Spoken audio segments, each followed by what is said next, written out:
The project is to recreate and make our own version of the Batman vs. Superman fight from the Batman vs. Superman movie.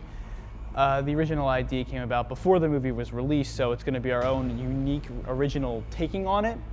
But as we got further into production, we did add elements from the movie itself. But most of it is stuff that we created from comic book fights previous, such as Hush, or the Dark Knight Returns graphic novel, and the Dark Knight Returns movies, Part 1 and Part 2. We decided that we were going to take some elements from that and apply it into a live action setting. Later on, we saw the movie itself, and there were some really good fight moments in there that we decided that we were going to pull in as well. The original plan was to do live action all the way. Construct a Batman armor suit out of fiberglass, cardstock, paint, and Bondo, which is a propping technique. Unfortunately, it did not come to fruition because problems with budgeting. It was very expensive to do. Time consumption was insane, and not having the appropriate spaces to do the work. Khan's choice to do the live-action Batsuit was an interesting idea. However, eventually it didn't quite work out. So after that event, we decided to explore other options, and CG happened to be one of them. And then it slowly progressed to the point where we were like, we can't do the live-action costumes for Batman, so let's try and do a CGI model. The model makes sure that we don't actually have to build the thing. You know, it's a lot easier and less time-consuming, as it turns out, to build it in the computer. And the CGI model, we try keyframing, which is hand animation off of an actual actor. Unfortunately, that was extremely time-consuming, and we scrapped the 2-actor set, and we decided to move away to a motion capture system, which we use now. The original idea was to do it using keyframe animation, which essentially has me animating it 30 times for 1 second. So I need to move it ever so slightly 30 times in 1 second. This might have technically worked, but it would have been so time-consuming that it wouldn't really have been feasible.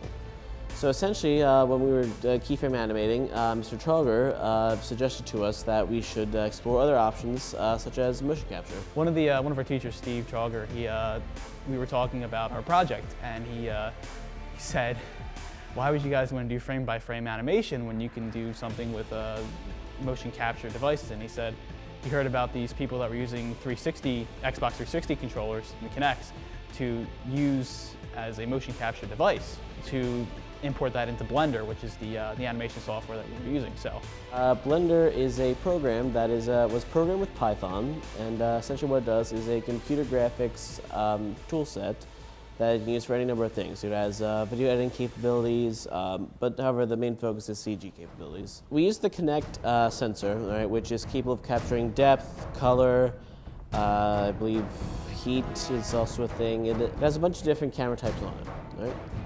And the way it works is the computer is able to use the depth camera and essentially try have it figure out what exactly is human on it, and it can map that person moving to a skeleton, which can then be used to drive a computer graphics model. The actors in this project are vital because they're what's on screen, but more specifically, a very unique situation came up where we could actually have somebody on screen that doesn't look the part, if you know what I mean. For example, we have Paul Howe, who was our motion capture artist. He choreographed the scenes with David Laverty, and together, after they choreographed and practiced their parts a little bit, Paul went in completely by himself into the motion capture setup, into the camera, and recorded himself doing several moves. And so Paul is not as tall as our Superman actor is, and so therefore, if he was playing the part realistically, he wouldn't be eye to eye, wouldn't look the same. But it gave us the opportunity to have just worrying about casting one member as opposed to two. I think the most challenging thing that we have to figure out is to get the timing straight for the modeling and then the person. Because you think about it, you're gonna have one person a month ago doing a live capture with motion capture, and you're gonna have a guy on set a month later trying to pretend to beat up something that's not even there. How do you get those two things to mesh up? That's the challenge. Well, we're going to be rendering the model, but with a blank plane in the background. Essentially nothing. And then what we're going to do is we're going to import that into Premiere, and then through some of Premiere's more high-end compositing tools, we're just going to splice it into frame. Also, from a cinematic point of view, Things that we have to look out for are camera angles, making it look varied, and having things flow properly and not look like some bulky thing. Making it look good when combined is a bit of a process. We have to go through lighting, color correction, and actually look perfect. I mean, the human eye is very good at noticing things that are off. If it's even just a little bit off, like it doesn't work. So it takes a lot of effort to get that working properly. And our final production is going to be a Batman versus Superman fight in the school, and we hope it's going to look great. We hope we're going to try and get the best music we can get legally, and we're going to try and make this project look like a top-notch project. That's something that we can be proud of as students, as well as people who worked hard on this over an entire year's period to get this done. I can't wait for this thing to be shown. I mean, the idea has been sitting in my head up here. It's been up here for 5-6 months now, and it's just waiting to just be let out so other people can see what I was envisioning happening. Yeah, I'm excited for it. I spent 30 hours on the thing. I want this to be done with. I want my life back, and I also want to see this finished. This has been Colin Stewart David Dahlgren, Nick Hartnett, reporting for the Current OC.